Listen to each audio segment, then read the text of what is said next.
L'édition 2024 d'Abidjan Border Forum visant l'amélioration de la gouvernance des frontières sur le continent s'est ouverte ce mercredi à Abidjan.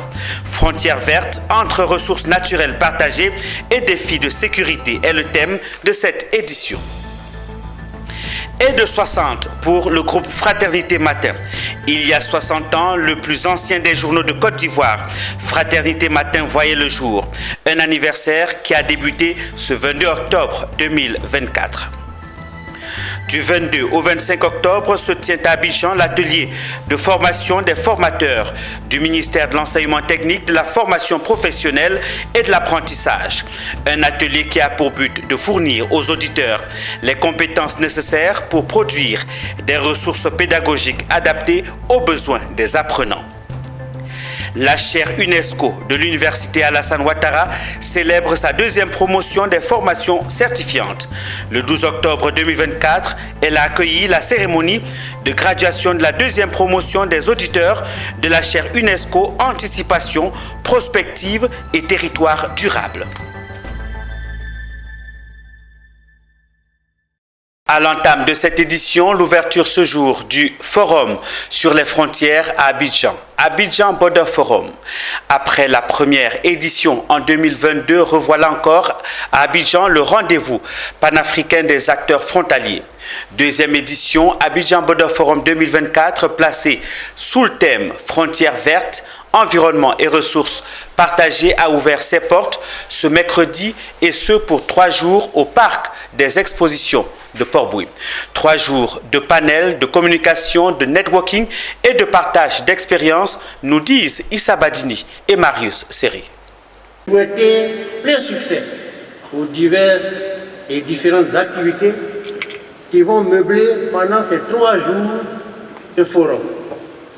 Sur ces mots, au nom de son Excellence, Monsieur le Premier ministre, je déclare ouvert Abidjan Border Forum, édition 2024. Abidjan Border Forum, c'est parti. Parti ici, dans cette salle de conférences du Parc des Expositions. 3 jours de conférences, des panels, de networking, mais aussi et surtout des partages d'expériences autour de la gouvernance des frontières.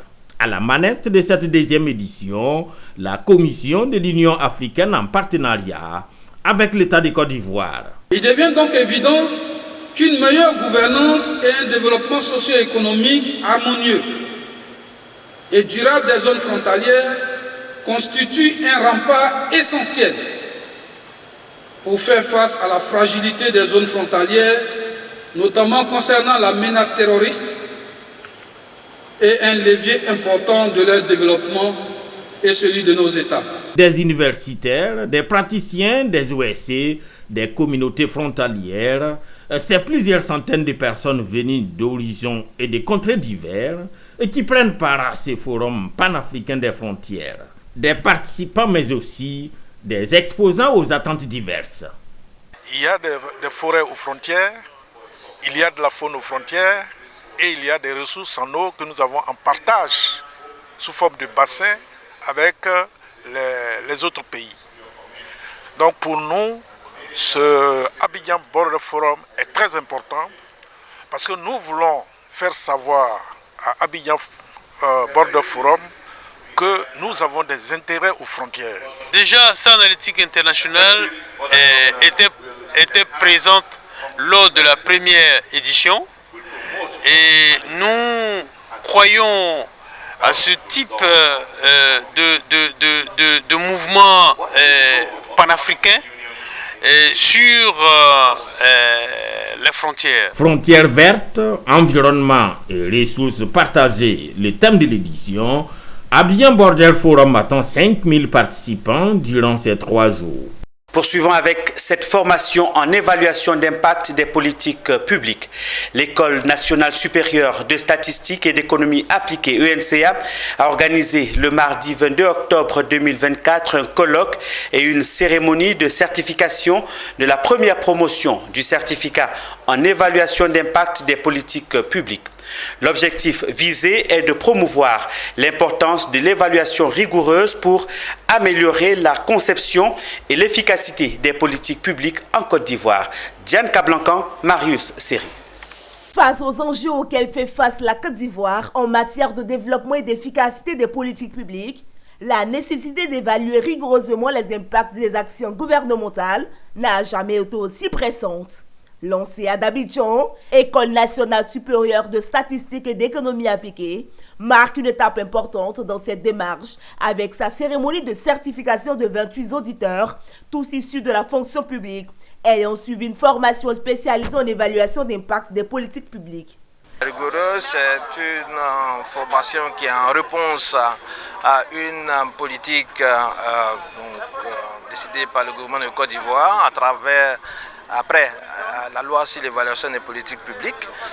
Il était important de pouvoir avoir les ressources humaines adéquates pour conduire ce type de politique d'évaluation, et c'est ainsi que dans le cadre d'une collaboration avec le laboratoire JIPAL, il y a une convention qui a été signée entre l'UNC et JIPAL pour monter ce programme de formation.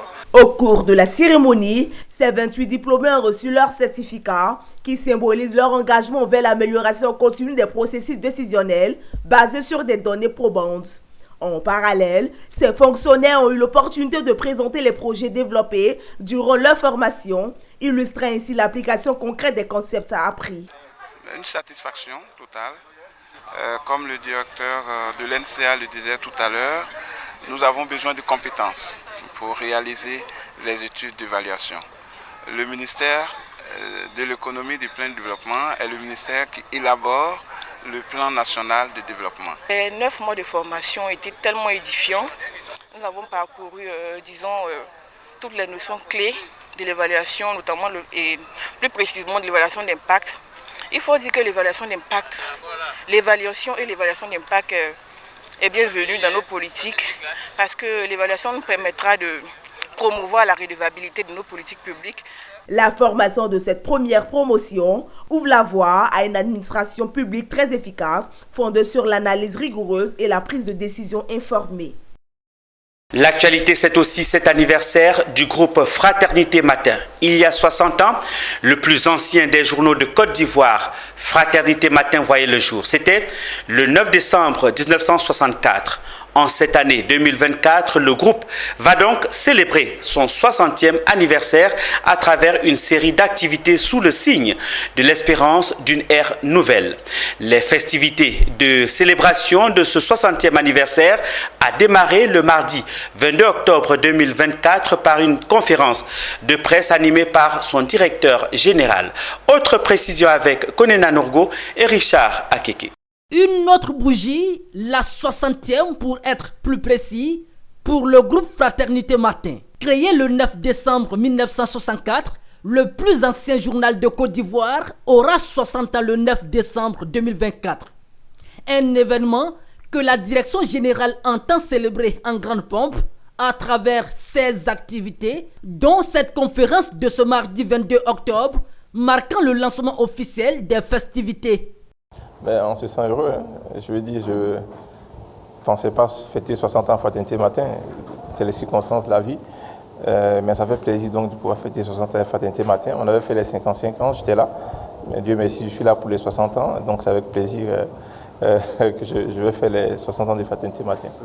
Il faut s'appeler Fraternité Matin pour traverser 60 années dans le paysage incertain de la presse écrite en Côte d'Ivoire. Ces 60 ans sont donc le fruit de la persévérance, de l'adaptation aux nouvelles technologies de l'information et de la communication, et surtout de la résilience du groupe qui voit en cette célébration de son 60e anniversaire l'espérance d'une ère nouvelle.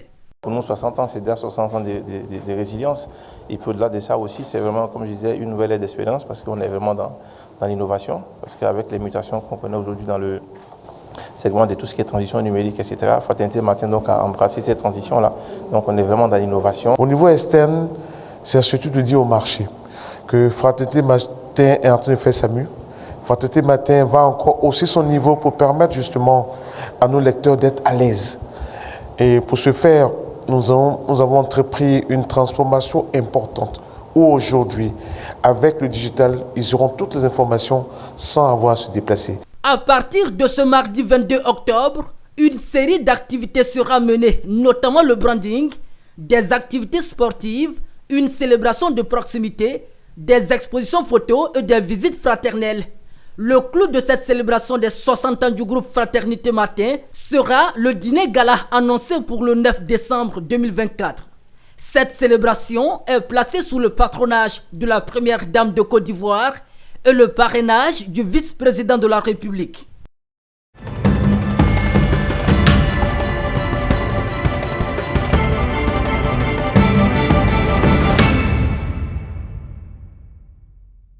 Nous recevons comme invité de cette édition M. Serge Nedro, économiste, président de la Chambre de commerce canado-africaine d'Ottawa, pour parler des enjeux du 16e sommet du BRICS qui se tient actuellement à Kazan en Russie. Bienvenue dans cette édition. Merci. C'est un plaisir de vous recevoir. Le 16e sommet des BRICS se tient depuis quelques jours à Kazan en Russie. Une vingtaine de chefs d'État présents veulent un grand bloc pour totalement parvenir à un monde multipolaire dans tous les domaines.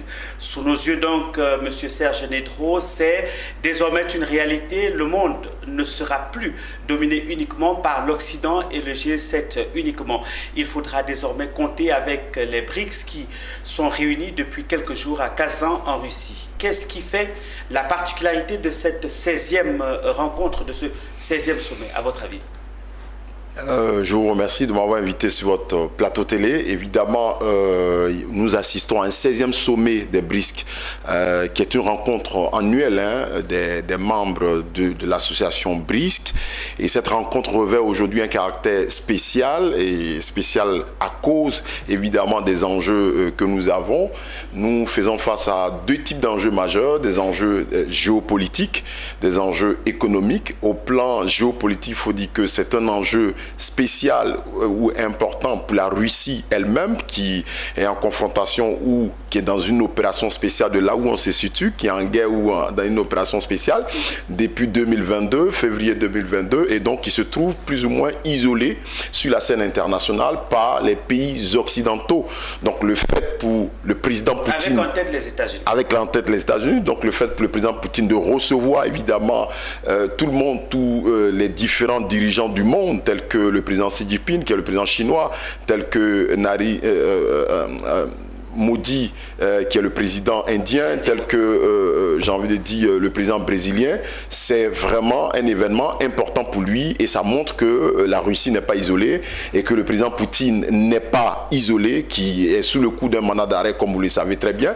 Donc cet enjeu géopolitique est extrêmement important pour le président Poutine, pour montrer que la Russie a des amis, la Russie a des partenaires, la Russie peut encore parler dans le monde, la Russie a encore, j'ai envie de dire, des personnes, des nations, des pays avec lesquels elle peut parler, et ça c'est l'enjeu le plus important pour le président Poutine. Maintenant, l'enjeu économique pour ce sommet, c'est de montrer ou de mettre en exergue évidemment les systèmes économiques et financiers alternatifs que les BRICS veulent mettre en place pour pouvoir, j'ai envie de dire, se désoccidentaliser et sortir un peu de la domination occidentale en matière économique, tel qu'on le voit. Du dollar et de l'euro. Du dollar, de l'euro, de tout le système économique, financier international qui a été conçu depuis 1945, notamment les institutions Bretton Woods, puisque vous savez que l'acronyme BRICS qui a été donné par l'économie Jim O'Neill, qui est l'ancien ministre de l'économie de la Grande-Bretagne, il a vu évidemment venir,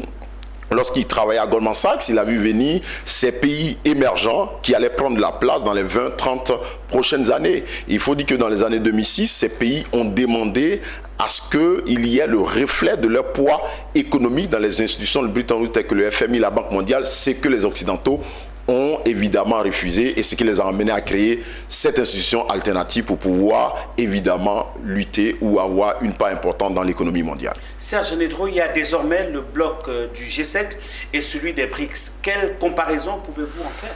Évidemment, on peut faire beaucoup de comparaisons et on voit vraiment deux puissances qui sont en train de se regarder, qui sont en train de s'élever et en termes, pour faire une analyse comparative assez simple, si vous prenez du point de vue militaire, aujourd'hui les BRICS sont devenus une puissance nucléaire importante. Je vous donne quelques chiffres, par exemple, en termes nucléaires, nous avons les BRICS qui ont 5052 têtes nucléaires, en l'occurrence, par exemple, la Russie qui a 4380 têtes nucléaires, suivi de la Chine 500 têtes nucléaires, de l'Inde 172 têtes nucléaires, et nous avons de l'autre côté le G7, avec les États-Unis en tête 3708 têtes nucléaires, la France 290 têtes nucléaires et le Royaume-Uni 225 qui fait 4223 têtes nucléaires. Donc on voit que évidemment les BRICS sont la première puissance nucléaire actuellement à l'heure où nous parlons. Et aussi du point de vue économique, le poids économique des BRICS est en train de grandir et en parfaite croissance.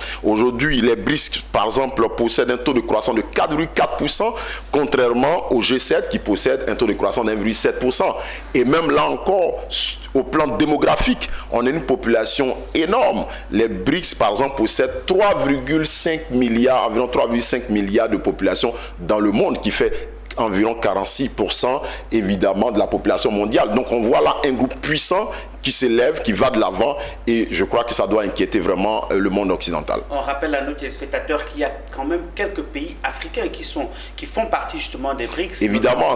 Comme l'Afrique du Sud. Exactement, ce qu'on a appelé les BRICS+. Parce qu'on a vu évidemment que les BRICS ont été créés dans un premier instant par les 5 pays. Et nous avons vu dans ces derniers temps l'entrée de 4 nouveaux pays tels que l'Égypte. Et évidemment, il y a eu aussi les Émirats Arabes Unis qui ont fait leur entrée. Donc il y a les deux pays, il y a l'Éthiopie et l'Égypte qui sont entrés. On a vu le refus catégorie de l'Algérie et je crois que c'est un refus diplomatique parce que selon les observateurs, on constate que ce refus d'entrée de l'Algérie a été mené évidemment par une campagne diplomatique du Maroc en s'appuyant sur les Émirats Arabes Unis pour que évidemment l'Algérie ne rejoigne pas les BRICS. Donc les pays africains bousculent et nous apprenons également que le Burkina Faso à côté de nous est un pays candidat à l'entrée des BRICS. Beaucoup donc de pays africains qui se bousculent aux portes des BRICS. Les BRICS donc ont lancé un système de paiement visant à réduire la dépendance au dollar américain. Est-ce que vous pouvez nous présenter ce système? En quoi peut-il mettre en péril l'hégémonie du dollar américain par exemple? Évidemment, on constate un système alternatif de paiement que les BRICS ont appelé les BRICS Pay. En fait, le BRICS Pay, c'est une plateforme simplement de paiement. Une plateforme de paiement qui est un système de messagerie financier alternatif au SWIFT, puisque nous avons remarqué que l'une des armes les plus puissantes des États-Unis ou du monde occidental, c'est l'arme économique qui se repose évidemment sur ce système de messagerie qu'on appelle SWIFT, qui est un système par lequel les banques communiquent, les banques, j'ai envie de dire, font des transactions financières transfrontalières, et donc il était important, par exemple, pour la Russie qui a été déconnectée, qui a été punie, et évidemment par les États-Unis et les Occidentaux, déconnectés par le système SWIFT, de créer une alternative face à un tel système. Aujourd'hui, les BRICS ont mis en place le BRICS Pay qui constitue cette plateforme de paiement où on passe en réalité par une crypto-monnaie commune pour convertir la monnaie nationale dans une autre monnaie nationale. Donc l'enjeu important, c'est de pouvoir commercer dans les différentes monnaies nationales des différents pays en passant évidemment par une monnaie numérique. J'explique simplement à vos téléspectateurs pour qu'ils comprennent. Par exemple, si un citoyen chinois veut acheter une marchandise, par exemple en Russie, il a besoin, dans le système économique traditionnel, il a besoin de changer les yuan en roubles évidemment. Donc il a besoin de pouvoir payer la monnaie rouble afin qu'ils puissent acheter cette marchandise en Russie. Désormais, avec les BRICS Pay, on n'est plus obligé de faire ce paiement parce qu'il y a une plateforme évidemment qui est créée où les banques nationales, les différentes banques commerciales, les banques nationales des pays BRICS sont interconnectés, où vous pouvez aller, si vous voulez acheter par exemple la marchandise en rouble, vous achetez directement cette marchandise à partir de votre carte BRICS Pay que vous mettez en place, et par l'intermédiaire de cette crypto-monnaie ou de cette monnaie numérique commune au pays des BRICS, vous pouvez directement acheter. Donc il n'y a plus de frais liés au taux de change, évidemment, qui diminue. Il n'y a plus de possibilité d'être atteint par les sanctions occidentales dans ce cadre, dans ce ordre d'idée. Et donc, nous voyons évidemment que c'est une alternative crédible et qui peut fonctionner au plus vite. Et je pense que c'est un moyen pour les BRICS de pouvoir accélérer la dédollarisation de l'économie mondiale. Dédollarisation, vous l'avez dit. Serge Nedro, vous l'avez précisé dès l'entame déjà de cet entretien que l'Afrique du Sud est membre fondateur du BRICS. Il est rejoint dans le bloc aujourd'hui par l'Égypte et l'Éthiopie. Ce sont les pays africains qui font partie justement de BRICS+. Seulement 3 pays africains, c'est encore marginal pour l'Afrique. Alors quel intérêt pour les pays africains adhérer ou non au BRICS+? Il y a beaucoup d'intérêt, comme je l'ai signifié tout à l'heure. Évidemment, je le dis souvent, je dis que lorsque on rentre dans un marché, il est très important d'avoir plusieurs produits à la fois.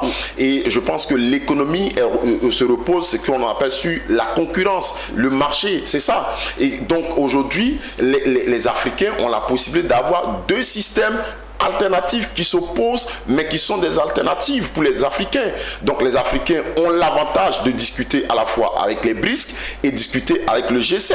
Et avec la nouvelle banque qui a été mise en place par les BRICS, qui est la nouvelle banque de développement dirigée par Dilma Rousseff, l'ancienne présidente du Brésil, évidemment, c'est une autre banque que les Africains pourront consulter pour des prêts de développement dans les pays africains. Et cela est très important. Donc cette alternative est importante et je pense que c'est à justice pour les Africains. Et les Africains devraient en temps normal, je veux dire, appuyer cela pour ne pas qu'on ait un seul choix. Vous rentrez dans un seul marché, si vous avez un seul choix, évidemment, c'est ce choix que vous êtes obligé de faire. Et je pense qu'avoir des systèmes alternatifs, c'est une bonne alternative pour les Africains. Mais je voudrais quand même ajouter une deuxième chose. Les Africains ont toujours cherché la possibilité de pouvoir, j'ai envie de dire, s'émouvoir et de pouvoir être des nations souveraines. Je crois que ce sont les aspirations des peuples africains à observer ce que nous voyons aujourd'hui en réalité sur le continent africain. Nous voyons que les Africains veulent cela. Et c'est ça aujourd'hui également qui est, comme j'ai envie de dire, l'essence même des BRICS. Les BRICS disent il faut que les nations puissent avoir une certaine souveraineté nationale, souveraineté économique, souveraineté alimentaire dans le Conseil des Nations. Et je pense que c'est à justice et cela est bienvenu et les Africains devraient pouvoir accompagner cela. Serge Nedro, dites-nous, pour terminer cet entretien avec vous, quel avenir du monde avec ces 2 blocs, les BRICS+ d'un côté et puis le G7 d'un autre côté?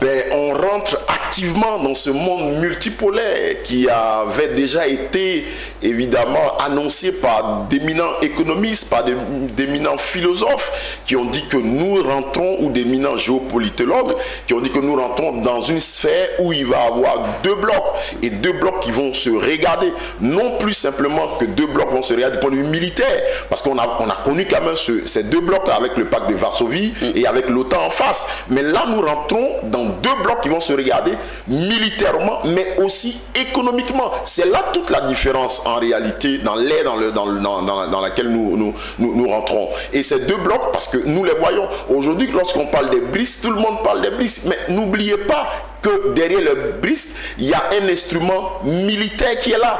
Tout comme derrière le G7, il y a un instrument militaire qu'on appelle l'OTAN.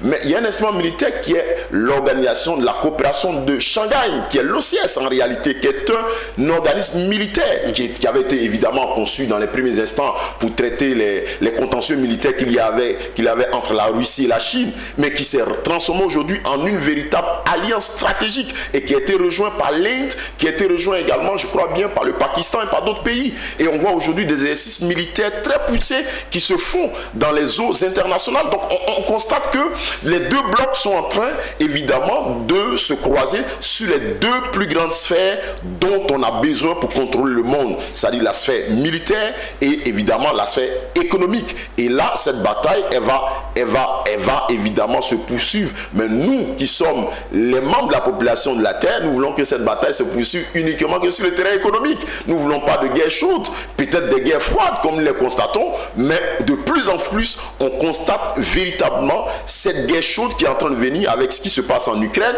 Et donc, nous ne pouvons que dire aux uns aux autres qu'on peut évidemment faire de la concurrence, mais de la concurrence, et j'ai envie de dire loyale, de la concurrence avec des règles de transparence dans le monde, et c'est à justice, et je pense que les pays africains pourront profiter de cette grande concurrence qui se passe entre les deux blocs.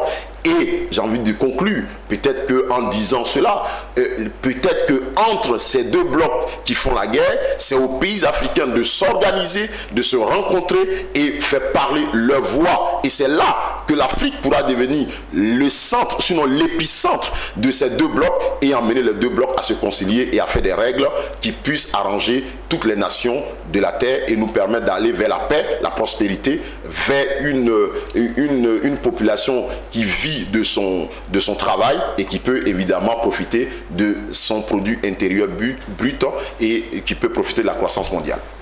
Voilà donc pour les enjeux de ce sommet, le 16e sommet du BRICS+, qui se tient à Kazan en République de Russie. Merci Serge Nedro d'avoir été des nôtres. Vous êtes économiste et président de la Chambre de commerce canado-africaine d'Ottawa. Ce journal se poursuit. Poursuivons cette édition avec cet élément sur le renforcement de capacités sur l'écriture de manuels et supports didactiques. L'ouverture de cet atelier de formation des formateurs du ministère de l'enseignement technique, de la formation professionnelle et de l'apprentissage à la conception et l'écriture d'ouvrages didactiques et de manuels scolaires s'est ouvert le mardi 22 octobre 2024. Prévu du 22 au 25 octobre, cet atelier a pour but de fournir aux auditeurs les compétences nécessaires pour produire des ressources pédagogiques adaptées aux besoins des apprenants. On en sait un peu plus avec Michel Brou et Tima Traoré. 4 jours seront utiles à ces 55 formateurs du ministère de l'enseignement technique, de la formation professionnelle et de l'apprentissage pour renforcer leurs compétences en matière de conception d'ouvrages et de support pédagogique. C'est justement l'importance à l'ouverture de cet atelier pour inciter ces acteurs à créer des contenus éducatifs pour garantir la qualité d'un enseignement plus efficace. Une vision portée par le Centre ivoirien pour le développement de la formation professionnelle, fortement engagé à consolider les acquis de ces enseignants formateurs à travers des programmes adaptés. Il faut encourager le maximum de livres. Il y a des efforts qui sont faits, il y a une commission effectivement de validation et d'accréditation des supports, mais on veut leur donner beaucoup plus de travail et qu'ils sachent qu'il faut qu'il y ait des livres écrits par des enseignants et des formateurs nationaux qui tiennent compte de l'environnement national, écrit par ces enseignants-là et qui soient effectivement au programme. Le site fort dans cette dynamique a reçu le soutien des autorités du secteur et partenaires à travers cet atelier axé dans la promotion d'un enseignement efficient pour l'écosystème éducatif. L'initiative qu'a pris le site fort, c'est d'encourager nos enseignants, nos inspecteurs, en tout cas les acteurs du monde éducatif, à la production, à mettre quelque part le savoir, les savoir-faire qui pourront être utilisés par d'autres, aussi bien par d'autres enseignants, les parents d'élèves et les élèves eux-mêmes. Nous pensons qu'à la fin de cet atelier, les produits, les savoirs qui seront emmagasinés, nous pensons bien que ces documents-là seront produits et ces enseignants seront à mesure d'écrire, d'abord d'être des auteurs et ensuite de mettre cela en pratique dans les établissements. Ce présent atelier intervient après la session de formation sur l'intelligence artificielle avec une 50aine d'auditeurs réunis et ouvre les perspectives en faveur d'une génération d'apprenants et formateurs mieux préparés et outillés à relever les défis de demain. Un mot de l'artisanat, le lancement officiel de la campagne nationale de l'identification et de l'immatriculation des artisans de Côte d'Ivoire a eu lieu le lundi 21 octobre 2024. À l'instigation de la Chambre nationale des métiers de Côte d'Ivoire, cette campagne qui débute le 2 novembre 2024 a pour but de dénombrer les artisans de Côte d'Ivoire dans le but de les sortir de l'informel, nous disent nos reporters Philippe Zabo et Ézéchiel. Les défis de la Chambre nationale des métiers de Côte d'Ivoire à l'endroit des artisans sont nombreux. Absence de protection sociale, conditions de travail précaires, instabilité et manque de droits, accès limité au financement, vulnérabilité économique entre autres. Pour y remédier, la Chambre n'a d'autre moyen qu'un recensement des artisans, première étape de leur identification et de leur immatriculation qui aboutira à la sortie de l'artisanat ivoirien de l'informel. Tels sont les enjeux de la campagne de l'identification et de l'immatriculation des artisans lancée par la Chambre nationale des métiers de Côte d'Ivoire. Le 2, nous allons lancer officiellement l'identification et l'immatriculation des artisans de Côte d'Ivoire, conformément au code de l'artisanat, qui veut qu'on donne un statut aux artisans afin de permettre de constituer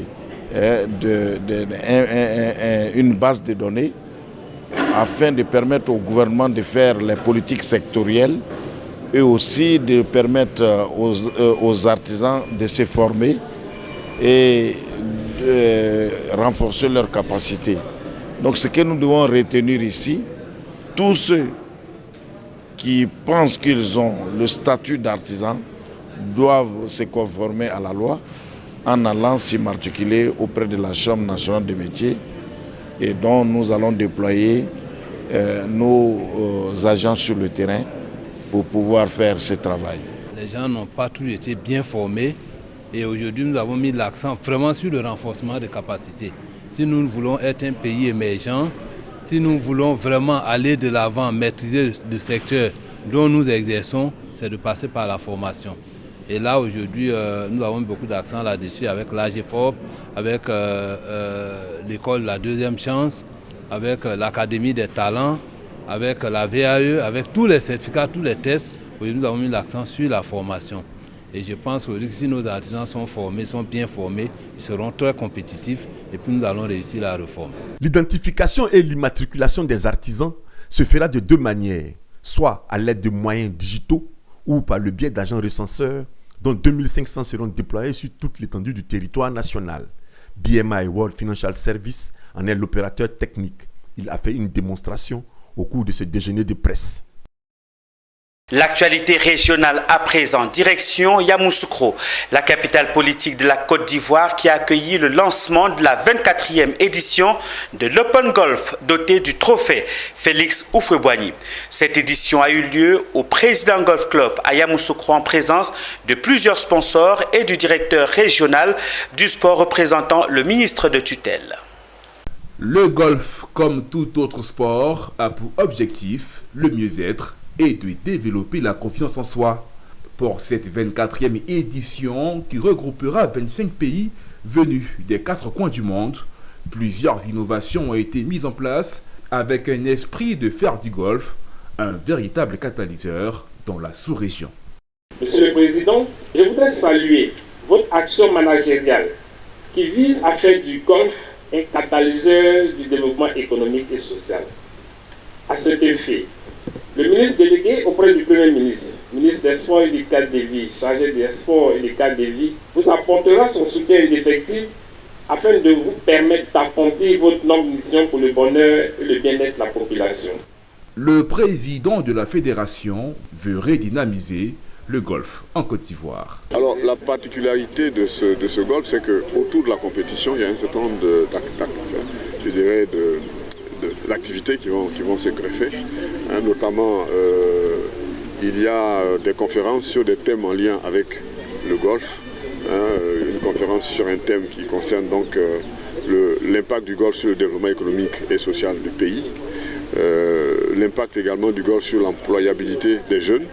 Et puis il y a une action sociale qui est donc la levée de fonds pour financer la construction du centre de santé dans une localité autour de Yamoussoukro. Pour les golfeurs, cette édition représente un challenge et veut le relever avec brio.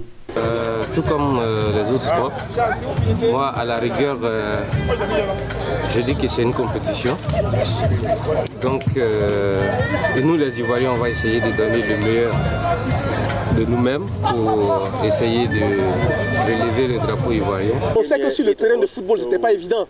Pardon, Côte d'Ivoire, Nigeria, ça a été chaud, mais on est venu ici avec pratiquement 8 athlètes et on a toutes nos chances pour compétir et je souhaite que le meilleur gagne. Les compétitions se dérouleront du 21 au 26 octobre 2024. Pendant ce temps, au tribunal de première instance de San Pedro se déroulait la double passation des charges. Eugénie Niamien-Doukrou, présidente sortante, a passé la main au nouveau président. Et le nouveau procureur nommé a pris fonction devant un témoin officiel, le procureur général de la République de Côte d'Ivoire. Le film de la cérémonie avec Abel Kwao et Diekou de Silva. Eugénie Niamien-Doukrou est désormais ex-présidente du tribunal de première instance de San Pedro. La passation des charges a eu lieu entre la présidente sortante et le nouveau président du tribunal, Charles Kwaku Bini. Autre passation de charges au tribunal de première instance de San Pedro, Siméon Djeli est le nouveau procureur. Mon impression, elle est bien évidemment celle empreinte de motion, mais également de beaucoup de responsabilités. Je viens trouver un tribunal qui est sur un piédestal, mais des plus glorieux. Ce tribunal ayant bénéficié déjà d'un prix de l'excellence au niveau de l'appareil judiciaire. Bien entendu, je m'inscris dans cette logique. Je compte maintenir la dynamique, sinon l'améliorer. En tout cas pour le bien de ce pays. Sentiment de joie, de satisfaction et de plénitude. Lorsque on nous a nommés à la tête de ce tribunal, on nous a dit que l'État entendait en faire une juridiction d'excellence. Et donc notre vision, c'était de rentrer dans ce credo de l'excellence. Et donc par la grâce de Dieu, nous avons pu, au bout de 6 années, hisser ce tribunal au rang de première juridiction de la Côte d'Ivoire. Je pense que nous avons travaillé en parfaite harmonie avec cette équipe. On aurait dit même que ce sont des super magistrats. Leurs relations étaient en très bon état et nous avons pleinement collaboré. Je pense que là où cette équipe ira, elle ira pour réussir également sa mission comme à San Pedro. Il convient de souligner que le tribunal de première instance de San Pedro a été inauguré le vendredi 24 février 2023 par le garde des Sceaux, ministre de la Justice et des Droits de l'Homme, Jean Sanson Cambilé. Et c'était en présence de Francesca Di Moro, ambassadrice de l'Union européenne en Côte d'Ivoire. L'actualité à Bouaké. Après 3 à 6 mois de formation, la chaire UNESCO a remis des certificats à 60 auditeurs. Issus des administrations publiques et privées, ces auditeurs ont vu leurs compétences renforcées à travers des formations spécifiques. Ils composent la 2e promotion des formations certifiantes de cette institution spécialisée dans la formation, la recherche, les études et consultances ainsi que dans la politique communautaire à l'université Alassane Ouattara de Bouaké. Emmanuel Bonzo, notre reporter, a assisté à cette cérémonie de graduation. Suivons son reportage. Ils sont 60 auditeurs à recevoir leur certificat après 3 à 6 mois de formation dispensée par la chaire UNESCO Anticipation, Prospective et Territoire Durable de l'université Alassane Ouattara de Bouaké.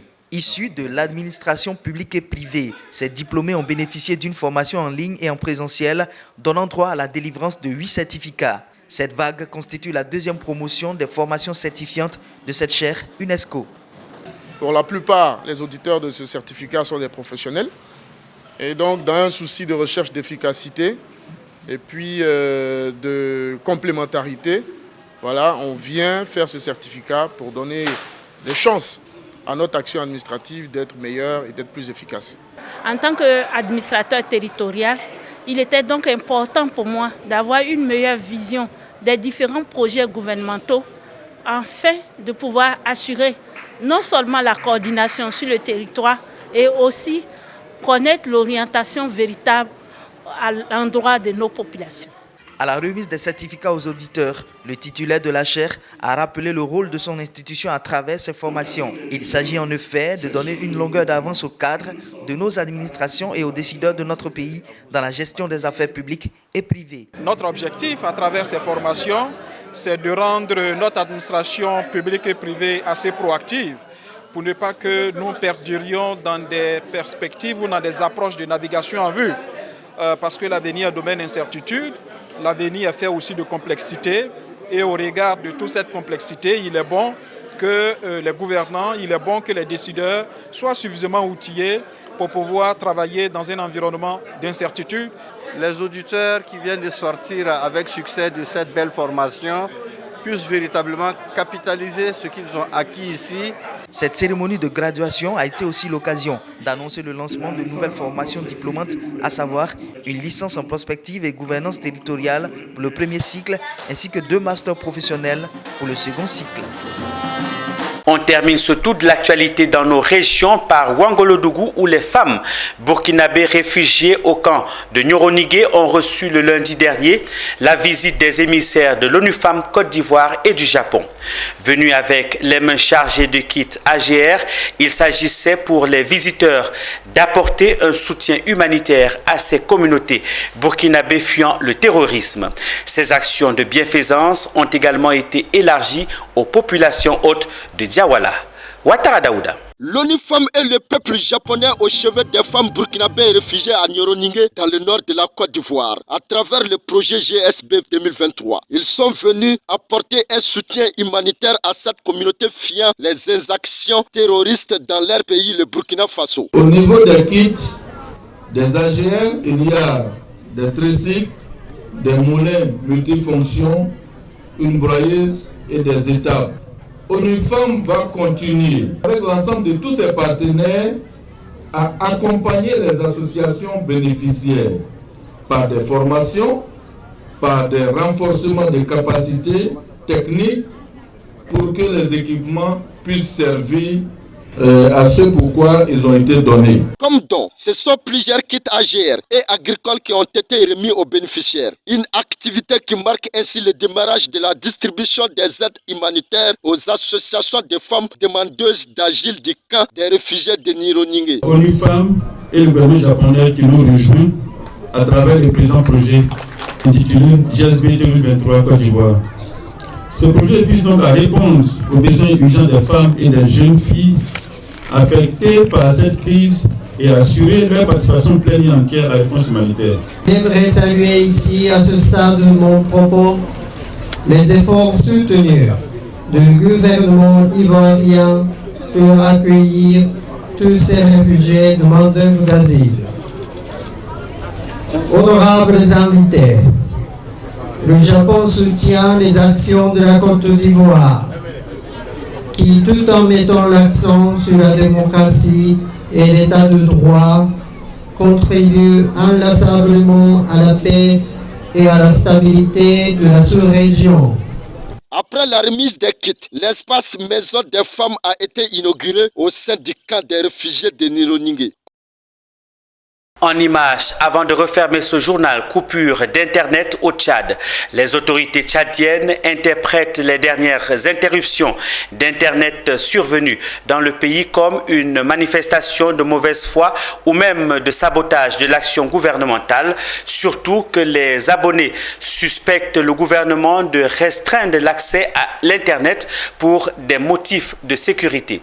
Le mardi 15 octobre, une coupure du réseau Internet a plongé 4,18 millions d'utilisateurs tchadiens dans un blackout numérique qui a duré jusqu'au mercredi 16 octobre à 9h30. Pour trouver une solution à ces coupures récurrentes, l'État met la pression sur les opérateurs télécoms.